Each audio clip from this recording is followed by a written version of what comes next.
नमस्कार, उत्तराखंड समाचार में आपका स्वागत है। मैं हिना जोशी। सबसे पहले मुख्य समाचार। एक देश एक चुनाव से संबंधित विधेयक के लिए संयुक्त संसदीय समिति गठित। समिति में 21 लोकसभा और 10 राज्यसभा के सदस्य शामिल।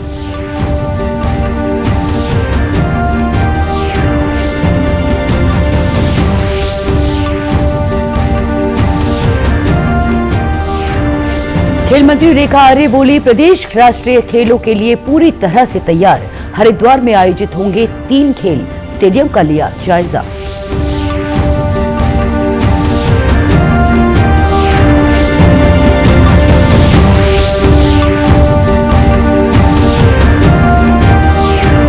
और चीड़ से कंप्रेस बायोगैस बनाने की दिशा में नई पहल, कमेटी का होगा गठन, वनाग्नि का होगा स्थायी समाधान।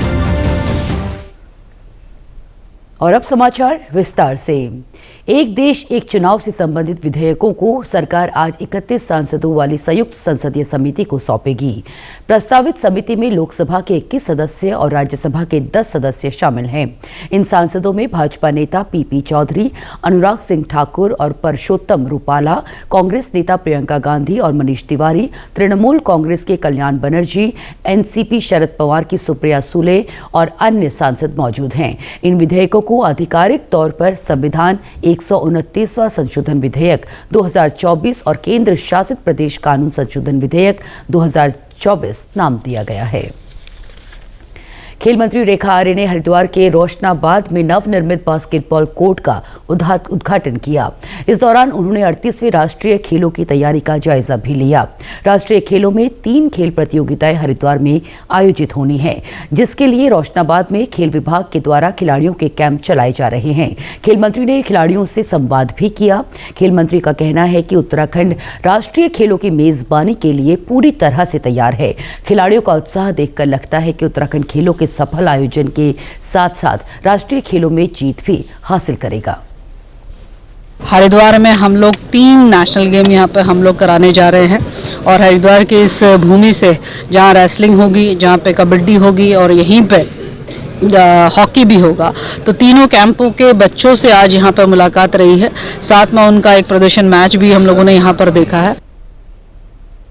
उत्तराखंड में चीड़ की पत्तियों से कंप्रेस्ड बायोगैस बनाने की संभावनाओं को देखते हुए मुख्य सचिव राधा रतूड़ी ने इंडियन ऑयल, ऊर्जा, ग्राम्य विकास, पंचायती राज और वन विभाग के अधिकारियों की एक कमेटी गठित करने के निर्देश दिए हैं।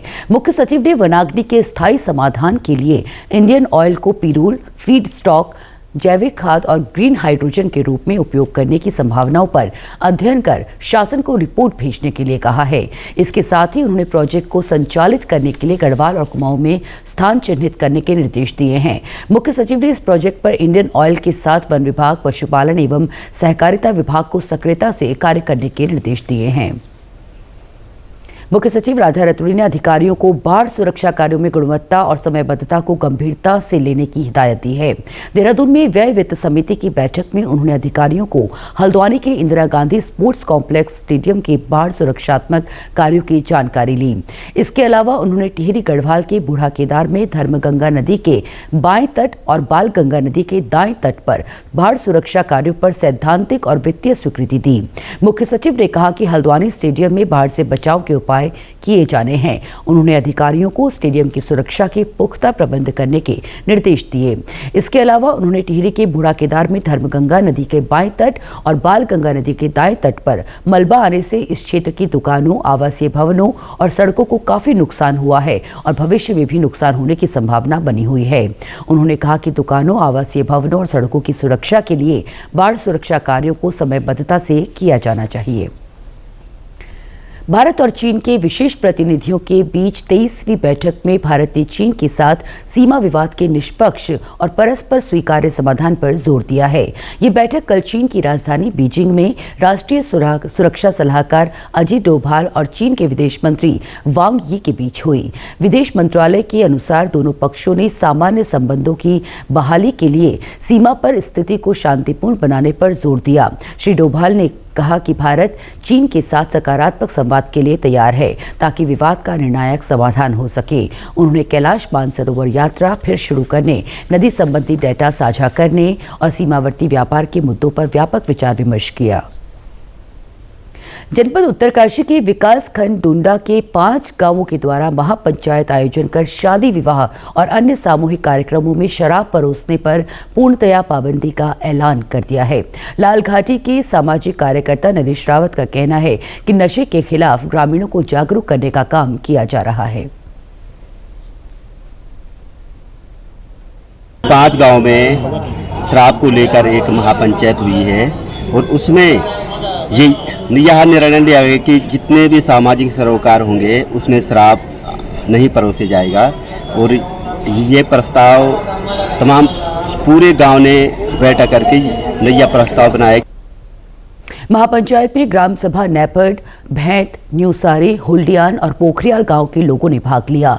सामाजिक कार्यकर्ता सुभाष रावत ने बताया कि महापंचायत में शादी विवाह, चूड़ाक्रम संस्कार और सामूहिक कार्यों में शराब पर प्रतिबंध का प्रस्ताव पास किया है। प्रस्ताव में कहा गया है कि अगर कोई परिवार शादी और चूड़ाक्रम संस्कार कार्यक्रमों में शराब वितरित करेगा तो समारोह का बहिष्कार किया जाएगा। जहाँ पे 5 गाँव यहाँ पे नैपड़ हो गया, न्यूसारी हो गया, पोखरियाल हो गया, तमाम जो 5 गाँव उनके यहाँ पर कल महापंचायत का आयोजन किया गया, जिसमें पूर्ण रूप से शराबबंदी को लेकर जो है प्रस्ताव पास किया गया था। साथ ही सभी जो यहाँ पर जनप्रतिनिधि हैं उन्होंने यहाँ पर एक समिति का गठन किया गया था। अगर किसी भी यहाँ पर जो छोटे ढाबे हैं, दुकान है, कहीं पर अगर कोई शिकायत मिलती है तो उस पर जो है तुरंत कानूनी कार्रवाई की जाएगी। देहरादून के शहरी क्षेत्रों में स्वास्थ्य मंत्री डॉक्टर धन सिंह रावत ने विशेषज्ञ चिकित्सा शिविरों की श्रृंखला का वर्चुअल शुभारंभ किया। राष्ट्रीय स्वास्थ्य मिशन के अंतर्गत शहरी स्वास्थ्य मिशन द्वारा संजय कॉलोनी स्थित सामुदायिक भवन में आयोजित शिविर में सैकड़ों लोगों ने विभिन्न स्वास्थ्य सेवाओं का लाभ लिया। कार्यक्रम का शुभारंभ करते हुए स्वास्थ्य मंत्री डॉक्टर धन सिंह रावत ने कहा कि राज्य के अंतिम व्यक्ति तक स्वास्थ्य सेवाओं का लाभ पहुंचाने के लिए राज्य सरकार संकल्पबद्ध है। उन्होंने कहा कि सरकार चिकित्सा से संबंधित स्थापना ढांचे को मजबूत करने और स्वास्थ्य विभाग में रिक्त पदों को भरने का काम कर रही है। नगर निकाय के चुनाव को लेकर भाजपा ने प्रत्येक पालिका क्षेत्र के लिए 3-3 पर्यवेक्षकों की टीम बनाई है। पार्टी निकाय चुनाव में आंतरिक सर्वे जिलों के संगठन और पर्यवेक्षकों की रिपोर्ट के आधार पर टिकट का आवंटन करेगी। मसूरी में मीडिया से बातचीत में भाजपा नेता सुरेश भट्ट ने बताया कि पार्टी के प्रत्याशियों का चयन 3-3 सर्वे के आधार पर किया जा रहा है। जो आरक्षण की अंतिम सूची जारी होने के बाद भारतीय जनता पार्टी ने अलग अलग क्षेत्रों में जो भी प्रत्याशी जो आगे चुनाव लड़ने के लिए जो लोग दावेदारी कर रहे हैं, ऐसे लोगों की जानकारी लेने के लिए और एक तरह से कार्यकर्ताओं का मत जानने के लिए कि कार्यकर्ताओं का मत क्या है, उसके लिए हर क्षेत्र में 3 कार्यकर्ताओं को पर्यवेक्षक बना करके भेजा है। चुनाव पर्यवेक्षक विधायक पुरोला दुर्गेश लाल ने कहा कि मसूरी नगरपालिका चुनाव को लेकर कार्यकर्ताओं से राय मशवरा किया गया है, जिसकी रिपोर्ट जल्द शीर्ष नेतृत्व को दी जाएगी। तो मसूरी को ओबीसी सीट मिली है तो मुझे तो लगता है ओबीसी बहनों के लिए एक तरीके की तोहफा है। और अगर इस बार ओबीसी है तो अगली बार सामान्य हो सकती है, एसटी हो सकती है, एससी हो सकती है। तो ये प्रक्रिया है, तो इस बात के तो कोई विषय नहीं है, ना किसी को इसका विरोध करना चाहिए। अब जो भी नेक्स्ट जो मंथन हो, जो हमारा अध्यक्ष बने, वो इस मसूरी की जिम्मेदारी को संभाले और उसके लिए हम सारे विषय यहाँ से चर्चा हुई है और उसको हम प्रांतीय अपने जो संगठन है उनको यहाँ की जो पूरी जो रिपोर्ट है वो देंगे।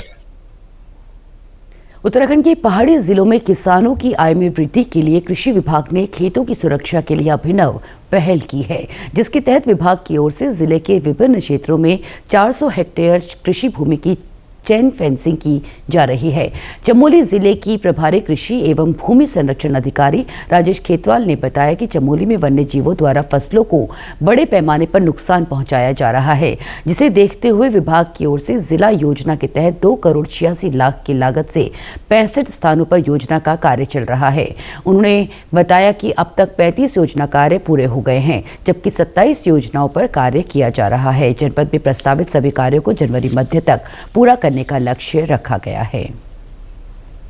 देश की सार्वजनिक प्रसारक प्रसार भारती ने ओटीटी प्लेटफॉर्म के क्षेत्र में कदम रखते हुए हाल ही में वेव्स की शुरुआत की है। ये डिजिटल मीडिया और ओटीटी दर्शकों को एक संपूर्ण एंटरटेनमेंट इकोसिस्टम देता है। अगर आपको भी चाहिए फ्री में शानदार कंटेंट तो आज ही डाउनलोड करें वेव्स ऐप। क्यूआर कोड के जरिए भी वेव्स ऐप डाउनलोड की जा सकती है। इसी के साथ अभी तक के समाचार समाप्त हुए। दूरदर्शन समाचारों से जुड़े रहें। मिलते हैं फिर शाम 5 बजे के बुलेटिन में। तब तक के लिए हमें दीजिए इजाजत। नमस्कार।